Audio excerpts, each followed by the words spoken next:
Bonjour, bienvenue dans cette nouvelle émission Quoi de neuf. Aujourd'hui, je reçois le secrétaire général du PPM, le parti progressiste martiniquais, monsieur Johnny Ajar. Bonjour, monsieur Ajar, merci d'être avec nous. Bonjour, monsieur Granier, bonjour à toute la Martinique. Voilà, vous êtes enseignant. Je pense que ce serait bon peut-être de faire un petit point. Les élèves sont à nouveau entrés en classe et pendant quelques temps, pendant une semaine, ils ne voulaient pas y aller. Par peur, vous pouvez donner des explications aux téléspectateurs sur ça, si vous avez suivi? Oui, aujourd'hui, la situation est difficile puisque les hôpitaux sont saturés, en Martinique particulièrement, je crois même en Guadeloupe, parce que j'ai entendu que la Guadeloupe commence à prendre les mêmes mesures que nous en Martinique. Donc effectivement, il y a un certain nombre d'activités qui sont fermées. Bien sûr, le couvre-feu est maintenu, mais c'est dans le respect, on va dire, de la sécurité sanitaire des personnes, parce que le niveau de circulation du virus est encore très important. Et moi qui ai attrapé le Covid, par exemple, je ne le souhaite à personne. C'est pas richesse potable et c'est pas un bagage pour attraper. Alors bien sûr, il y a ceux qui n'ont pas de symptômes et il y a ceux qui ont des symptômes. Mais quand je regarde et je pense à l'Inde, par exemple, où aujourd'hui ils n'ont pas d'oxygène et les gens meurent dans les brancards sur les côtés. C'est extrêmement dramatique et ça prouve que cette situation est grave. Et donc je pense qu'il faut prendre très au sérieux les mesures de sécurité sanitaire, de distanciation. Alors au niveau de l'académie, effectivement, il a été mis en place toujours la possibilité d'accéder à l'école, mais en demi-groupe, ce qui fait qu'il y a un groupe en classe, un groupe à la maison. Donc c'est une adaptation en tant qu'enseignant qui n'est pas évidente à faire, surtout pour ceux qui sont à la maison, parce qu'ils n'ont pas les explications que vous donnez à ceux qui sont en cours. Et certains n'ont pas les moyens techniques. Alors effectivement, il y a aussi des personnes qui, soit ils ont Internet, ou ils n'ont pas, en tout cas, soit ils ont du matériel informatique, et d'autres n'en ont pas, soit Internet passe mal, puisque le très haut débit, justement, n'arrive pas jusqu'à chez eux. Voilà une des problématiques que la CTM devait régler, puisque depuis 4 ans maintenant, normalement, la fibre aurait dû arriver dans les 34 communes de la Martinique.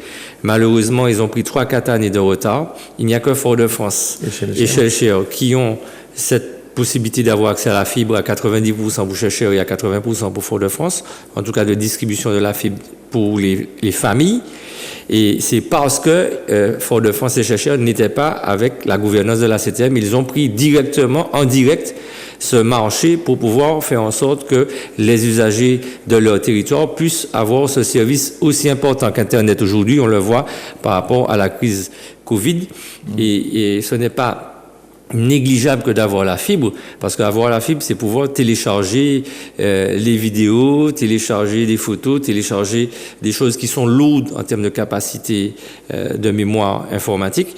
Et donc, c'est très important. Malheureusement, là aussi, ça fait partie du bilan où, on va dire, la collectivité territoriale de Martinique, ou plutôt la gouvernance actuelle a échoué, puisque la mise en place du très haut débit aujourd'hui fonctionne très mal.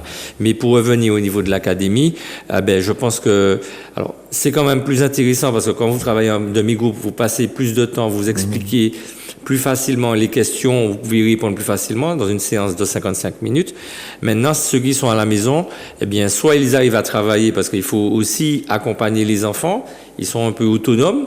Et donc, on ne voit pas nécessairement si le travail est fait. Quand ils reviennent en cours, il faut certainement recommencer. En tout cas, c'est mon cas en mathématiques.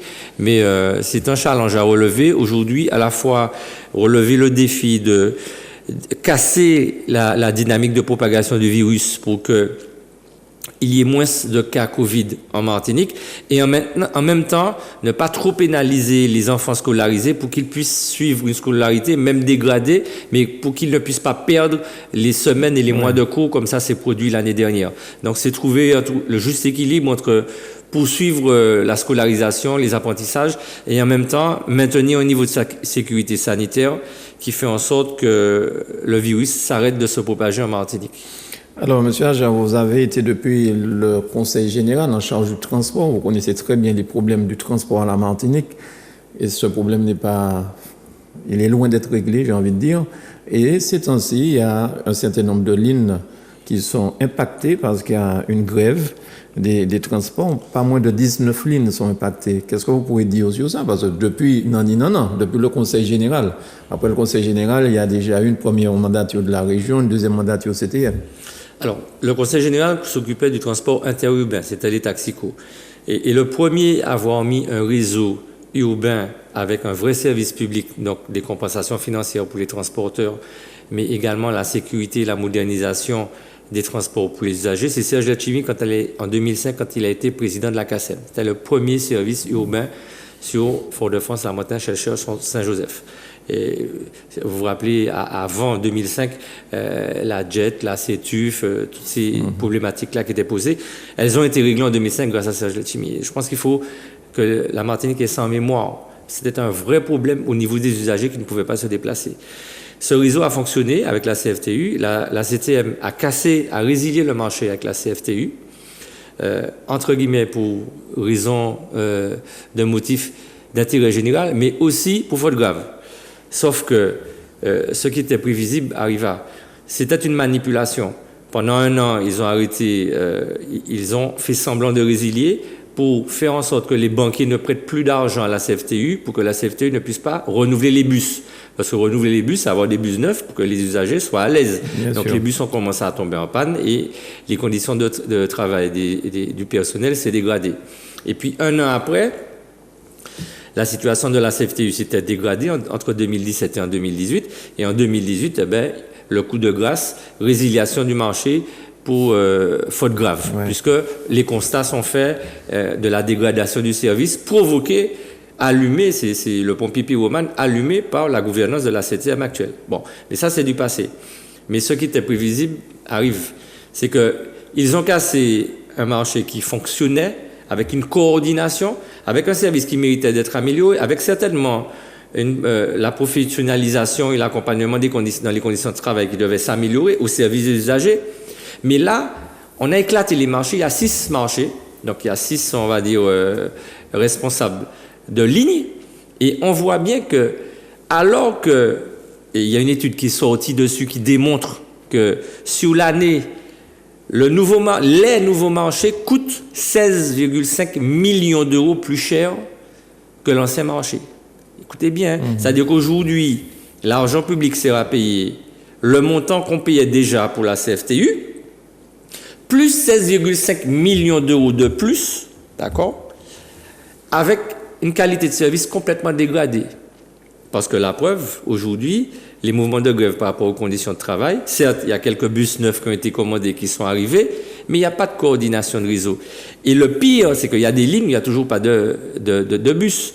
Et le pire, c'est que quand je parle d'augmentation du coût, à charge du contribuable, parce que c'est l'argent public que le contribuable paye, c'est du gaspillage. Pourquoi? Parce qu'en plus, en face, on a entre 1 million et 2 millions de kilomètres en moins parcourus par les bus. Ça veut dire quoi? Ça veut dire que les bus font de moins de circuits, ça veut dire qu'ils ramassent moins d'usagers, ça veut dire que les usagers attendent plus de temps, ça veut dire qu'il y a moins de fréquences dans une journée, c'est-à-dire au lieu de travailler aussi tard le soir, ils travaillent moins tard. Au lieu d'avoir un bus toutes les 20 minutes ou toutes les 30 minutes, tu as un bus peut-être toutes les 2, toutes les 3 heures. Donc les gens attendent au soleil, en bas chalet à Kassoufet. Dès là, ils ont besoin pour un bus, ils ne peuvent pas pour un bus, parce que le nouveau service est complètement dégradé sur Fort-de-France, La Montagne, Chelcher, Saint-Joseph. Donc là aussi, pour moi, c'est un échec, parce que ça coûte plus cher, c'est dégradé, ça ne fonctionne pas et ce n'est pas coordonné. Alors, la difficulté, c'est que c'est encore les usagers, entre guillemets, qui capent en fait. Et quand on voit, en plus, et je veux ajouter ce point-là qui me paraît important, c'est que les abribus qui ont été, c'est-à-dire l'entretien des abribus de Fort-de-France, La Montagne, Chelcher, Saint-Joseph, qui ont été transférés à Martinique Transport, qui est l'autorité unique, pilotée par le même président et le premier vice-président, qui sont tous deux gouvernants de la CTM, de la collectivité territoriale de Martinique, et conseiller exécutif en charge du transport, les abribus ne sont pas entretenus, ils sont cassés. Alors les gens pensent que c'est la faute du maire, non, ou de la CACEM, non. Les abribus ont été transférés. Alors, jusqu'au jour d'aujourd'hui, pendant 5 ans, 6 ans, on va dire que je ne peux que faire le constat que de dire qu'en pénalisant les usagers, on pénalise l'ensemble du territoire et du périmètre en donnant le sentiment que ce n'est pas à eux de le faire alors qu'ils ont la compétence depuis plus de 3 ans maintenant, plus de 4 ans même, puisqu'on est en 2021, plus de 4 ans d'assurer l'entretien, la sécurité, parce que tous les gens en bas soleil là, qu'a fait chaud ces temps-là. Et même les ni la pluie, il y a attendre en bas la pluie. Alors si en plus, il y a des grandes personnes, parce que qui utilise les bus? Ce sont les personnes qui sont captifs, c'est-à-dire qui n'ont pas de véhicule, qui n'ont pas de moyens de transport. Alors, soit ils ont fait covoiturage pour régler les problèmes. Alors, pour compenser, pendant un moment, ils ont mis le transport là gratuit. Quand ils ont cassé le marché, je ne sais pas si vous vous rappelez, ils ont mis le transport gratuit pendant quelques mois. Mais en fait, c'est un réglage, puisque aujourd'hui, ils le remettent payant. Mais quand tu payes, il faut avoir le service en face. Sauf que le service n'est pas là. Moi, je considère qu'il n'y a pas la compétence transport au niveau de la gouvernance de la CTM. Je ne parle pas de l'administration. Je parle de la gouvernance politique. Je pense qu'il n'y a pas de gouvernance transport. Et vous m'avez parlé du transport sur la Martinique. Pareil, on reste éclaté entre le nord d'un côté, le territoire de la CACEM de l'autre, le sud d'un côté. Et donc, aujourd'hui, il y a des taxicos qui sont abandonnés, livrés à eux-mêmes. Je parle de ceux du sud et j'ai une pensée pour eux parce qu'ils ne peuvent plus nourrir leur famille parce qu'on ne les a pas intégrés dans le réseau urbain du sud. Parce qu'aujourd'hui, ils sont en compétition avec des bus qui prennent moins cher pour faire le même circuit à l'intérieur du territoire de l'espace sud. Ils payent moins cher les bus, alors que eux coûtent plus cher. Donc l'usager va prendre le bus du sud plutôt que de prendre le taxico. Et puis donc sur le nord, il y a eu quelques petites améliorations, mais quand on regarde ce qui a été fait là, il y a quelques mois, sur une période de 6 ans, vous dites, mais on a perdu 5 ans en matière d'organisation du transport parce qu'aujourd'hui, on ne peut toujours pas passer de Sainte-Anne à Grand-Rivière avec un ticket unique, avec une convergence des réseaux, une coordination des réseaux maritimes, terrestres, TCSP, et en fait, une mutualisation qui permettrait que l'usager ne sente pas la différence qu'il y a en passant d'un bus à un autre, d'une navette maritime à un bus, avec le même ticket, en sécurité, avec un tarif attractif, c'est-à-dire accessible aux plus démunis. Ça aurait dû être le cas, avec une vraie organisation de transport, parce que, vous savez, vous, quand construire un cahier, il faut qu'il y ait un schéma, il faut qu'il y ait plan cahier là avant de construire cahier là, mais il n'y a même pas le schéma de transport martiniquais aujourd'hui. C'est-à-dire qu'il n'a même pas été pensé en 6 ans. C'est extrêmement grave ce que je dis là. C'est-à-dire que vous n'êtes même pas aux prémices de la conception, de l'imagination, de l'organisation du transport que tu veux mettre en place sous la Martinique. Il commence à réfléchir maintenant, sur ça maintenant. C'est-à-dire, au bout de 6 ans de mandat, il a dit, ouais, qui a fait le schéma de déplacement et de mobilité de Martinique n'existe pas. Donc, il vous faut le schéma, il faut les plans avant de construire la maison. Et ensuite, il faut passer à la phase mise en œuvre. Pas de plan pour construire l'organisation du transport. Je ne parle même pas de la réalisation, alors que le coût de transport a considérablement augmenté, pas seulement sur le territoire de la CACEM, et en même temps, il n'y a pas la qualité de service qui va avec, c'est-à-dire que l'argent du contribuable, pour moi, est gaspillé, c'est triste et malheureux. Alors, parlons du transport maritime. Est-ce qu'on ne pourrait pas, par rapport aux embouteillages, lorsqu'on voit les gamins qui sortent du sud ou de Rivière-Salée, ne serait-ce pour pouvoir aller dans les lycées, enfin se rendre au travail ou un peu partout, le temps qu'on passe, c'est mortel. Est-ce qu'on ne pourrait pas développer plus que ça le transport maritime en attendant que le TCSP puisse avoir des prolongements vers peut-être Trinité ou, je ne sais pas, vers le sud? Parce que, en tout cas, sur le côté Caraïbes, de Sainte-Anne par Grand-Rivière ou Prêcheur, on aurait pu avoir des vedettes un petit peu comme la Guadeloupe, lorsque vous regardez comment ils ont développé le transport maritime en Guadeloupe. C'est vrai qu'ils sont habitués à ça parce que la Guadeloupe a beaucoup d'îles. Mais est-ce que ce serait peut-être pas une des solutions pour soulager les Martiniquais? C'est une solution évidente. Nous sommes insulaires, nous sommes une île entourée d'eau. Donc nous n'utilisons pas suffisamment le côté maritime. C'est une évidence aujourd'hui.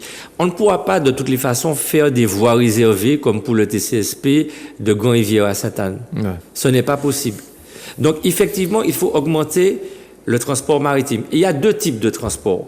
Il y a le transport de marchandises et le transport de passagers. Parce que ça aussi, ça crée de la pollution, ça génère du stress et ça crée des embouteillages monstrueux. Il faut pouvoir désengorger, ne serait-ce que vous parlez du Nord-Caraïbe, il n'y a qu'une seule ligne sur le Nord-Caraïbe. Obligez point, même la route là, quoi, pour descendre. Et la réalité, c'est qu'on peut déjà organiser, et le Conseil général avait réfléchi à ça à un moment donné, du transport par cabotage pour faire en sorte que les poids lourds et tous les véhicules de transport de marchandises qui sortent du bout de la pointe du Nord puissent le faire par transport maritime pour désengorger la route elle-même. Ouais. Et puis également organiser un transport de passagers. Et c'était prévu puisque nous avons, et j'ai eu l'honneur avec Josette Manet, présidente du Conseil général, mis en place la première délégation de services publics maritimes. C'était le Conseil général. J'étais vice-président délégué au transport. C'est pas, je n'en tire pas le mérite puisque c'est un travail d'équipe avec Josette Manet. Mais nous avons mis en place, il devait y avoir une extension déjà sur les temps abricots. Jusqu'à maintenant, au bout de 6 ans, alors que tout était déjà fait en 2015, il suffisait de lancer le service depuis la Pointe-Simon jusqu'à l'étang abricots, qui est un quartier où il y a près de 10 000, amené à avoir plus de 10 000 personnes. Donc, l'idée, c'est de désengorger pour éviter que les gens utilisent leur véhicule personnel. C'est ça l'enjeu fondamental.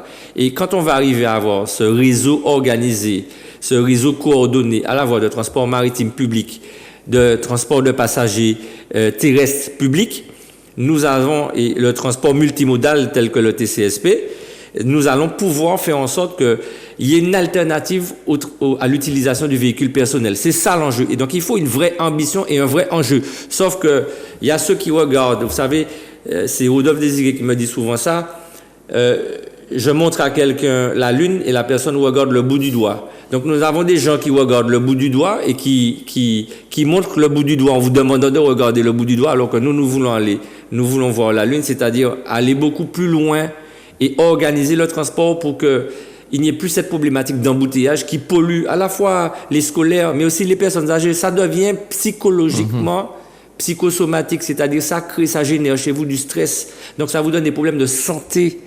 Donc, c'est très grave aujourd'hui comme élément perturbateur sur la santé des gens, mais aussi c'est très grave sur la pollution environnementale, puisque il y a la destruction avec le dioxyde de carbone de l'atmosphère.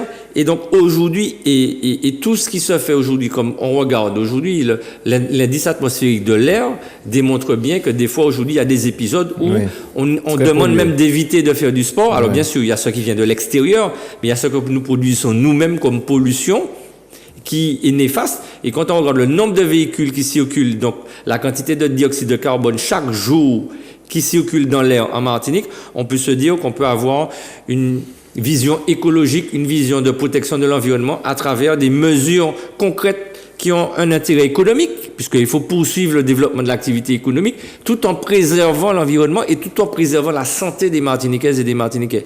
Et je pense que Serge Letchimy est dans cette dynamique-là avec l'Alliance. Alors, une dernière question, puisqu'on est arrivé au terme de l'émission, mais lorsqu'on voit le monorail qui relie Orly-Ouest et Orly-Sud, bon, c'est plus ça, maintenant c'est Orly 1, 2, 3, 4, mais enfin bon, pour ceux d'avant, Orly-Ouest, Orly-Sud, c'est automatique en plus, hein. Il n'y a pas de conducteur là-dedans. Est-ce qu'on n'aurait pas pu à un moment donné, puisqu'on ne pourra pas, comme vous avez dit, faire des voies pour le TCSP pour remonter jusqu'à Grand-Rivière ou Sainte-Anne. Est-ce que le monorail ne serait pas une solution? Alors, je vous dis une seule chose. La problématique du monorail, elle est financière. Point. D'accord. On a dit que le TCSP coûtait cher. Regardez ce qu'on a fait, 400 millions d'euros. Sur le monorail, vous êtes à presque entre 800 et 1 milliard d'euros. D'accord. Donc, à ce niveau-là, si vous trouvez l'argent, d'accord. Il faut regarder la réalité en face. Ça peut être un sujet intéressant, le monorail, mais dans la réalité, au-delà de toute la particularité technique, parce qu'effectivement, comme c'est en hauteur, ça ne prend pas de la place au sol, mais la réalité, c'est qu'elle est financière. Le coût est 2 fois à 3 fois plus important que ce que nous avons fait. Et pourtant, nous n'avons pas mis de site propre sur toute la Martinique. Nous avons mis, apparemment, sur 14 km. On a mis du site propre sur 14 km. Est-ce que vous imaginez ce que ça représente en termes de rapport de coût et de réalité d'exécution? Donc, si vous imaginez ce monorail-là, vous êtes au double, au triple. On prend l'argent où? C'est l'argent du contribuable. Hein. Il faut aussi raisonner par rapport à la réalité financière, sauf si on a un mécène magicien qui nous permet d'avoir ça. Parce que derrière, il faut mesurer le coût de la construction et souvent, on oublie le coût de l'exploitation derrière. Parce que construire, des fois, c'est cher, mais c'est en un seul coup. Ou qu'à payer un seul coup. Là, on construit là, on construit là. Mais à peu près, il faut entretenir là. C'est-à-dire l'exploitation, la gestion de l'outil lui-même a un coût aussi qui est important. C'est tout cela qui a été mesuré, qui a fait qu'à un moment donné, effectivement, cette question s'est posée. Monorail, tramway, bus à haut niveau de service. Même le tramway, tel qu'il était identifié, posait des problématiques techniques par rapport à la topographie du territoire martiniquais, Oui, par rapport aux pentes. Donc, c'est tout cela. Il y a des études, il y a des ingénieurs qui travaillent dessus. Les études ont été faites. Il y a une comparaison qui a été faite qui montre que, effectivement, même si le monorail techniquement a des intérêts, son coût est exorbitant et malheureusement, il faut rester réaliste et pragmatique dans la réalité dans laquelle nous sommes aujourd'hui. En tout cas, le transport restera, je pense, pour Serge Letchimy et l'équipe de l'Alliance, un des problèmes majeurs à régler au plus tôt en Martinique, avec l'eau, bien sûr. L'eau. Ouais. Avec l'eau, avec la santé des Martiniquais, avec la jeunesse, avec les différentes problématiques de crise aujourd'hui économique et sociale liées au Covid. J'ai une pensée pour les travailleurs indépendants qui aujourd'hui ne travaillent pas parce qu'on pense à notre santé, c'est important, mais ceux qui ne travaillent pas n'ont pas de recettes alors que les charges continuent à arriver. Donc c'est bagaille qui raide. Donc nous avons parce que la réalité aussi c'est effectivement cette Serge Letchimy et l'Alliance prend en compte toutes ces problématiques là pour être en activité le plus tôt que possible, une fois que la confiance sera établie, parce que derrière, aujourd'hui, il y a un rapport de proximité, donc les problématiques sont parfaitement identifiées, les solutions, les préconisations avec un vrai projet d'avenir sont également parfaitement identifiées. Il y a une phase de démocratie participative qui fait que les gens sont consultés sur un certain nombre de sujets, parce qu'il faut aussi être en accord en tout cas avec la majorité si ce n'est pas l'unanimité. Et je pense que la dynamique à la fois d'expérience, d'expertise de Serge Letchimy et de son équipe, parce que il faut avoir une expertise, il faut avoir une capacité de mettre en œuvre les projets. C'est pas donné à tout le monde, parce que rêver c'est bien, mais pouvoir réaliser et être réaliste, et être opérationnel et concret par rapport à la situation du territoire et par rapport à l'urgence des problématiques, et par rapport aux moyens que vous avez aussi financièrement, et c'est fondamental. Et je pense que nous avons à la fois les hommes, les femmes, le leader et le projet qui va avec. Et les valeurs, l'éthique et la moralité, c'est très important dans le respect de la dignité humaine. Merci, monsieur. Au sens concret, je m'excuse. Quand je dis au sens concret, c'est que souvent on dit oui, mais vous avez tous le même discours. Attention, il y a ceux qui parlent, il y a ceux qui agissent. La personne, pour pouvoir confondre ou distinguer la personne qui dit le vrai du faux, c'est la personne qui est alignée avec ses propos. C'est-à-dire qu'entre ce qu'il dit et ce qu'il fait, il y a une correspondance. Comme il y a un alignement entre ce qu'il dit et ce qu'il fait, ou peut dire Mounta a ni raison. Par contre, ni ça qu'il dit, et puis en les actes, en les comportements, ça a fait différent, totalement décalé. Donc ça génère effectivement, il faut de la lucidité, du discernement. C'est une qualité aujourd'hui qu'il faut développer avec les réseaux sociaux. C'est compliqué, mais voilà, c'est un vaste sujet. Merci beaucoup, monsieur Aja. On rappelle aussi à nos amis téléspectateurs que vous avez jusqu'au 13 mai pour vous inscrire sur les listes électorales. 14. Jusqu'au 14, mais 14 mai, pour vous inscrire, hein, parce que avant c'était le 31 décembre qu'on s'inscrivait pour voter l'année d'après. La loi a changé. Donc tous ceux qui ne sont pas inscrits, vous pouvez encore vous rendre dans vos mairies de manière à participer à cette élection fondamentale pour la CTM. Là, le 20 et le 27 juin, c'est bien ça. Tout à fait, il faut exprimer son vote, son choix. C'est la liberté d'expression, il ne faut pas laisser les autres choisir pour vous. Voilà. Mais de mémoire, il me semble que le 13 mai est férié aussi. Oui. Donc c'est le 14. C'est le 14, très bien. Ah oui, quand il y a un jour férié, c'est là. Enfin, c'est pas que comme ça a été décalé d'une semaine. C'était le 7, oui. Ils ont décalé l'élection d'une semaine. Donc c'est 7, ça fait 14. D'accord. Puisque c'était normalement le 13 et le 20 juin, les élections, ça a été décalé d'une semaine. C'est devenu le 20 et le 27 juin. Donc, la date d'inscription sur les listes électorales, ça c'est le 6e vendredi avant le jour de l'élection. Donc, c'est décalé d'une semaine, donc ça fait 14 mai. 14 mai. Et de mémoire, le 13 février. En tout cas, n'attendez pas le 14 mai pour y aller. Allez vous inscrire le plus tôt possible et faites aussi vos parents, tout le monde voter. Ne laissez pas les autres s'exprimer pour vous. Et ils peuvent s'inscrire, je crois, sur Internet aussi, pour certaines communes. Peut-être pas pour toutes les communes, mais pour certaines communes. Merci beaucoup, monsieur Johnny Aja. Vous êtes secrétaire général du Parti progressiste martiniquais. À bientôt sur Zouk TV.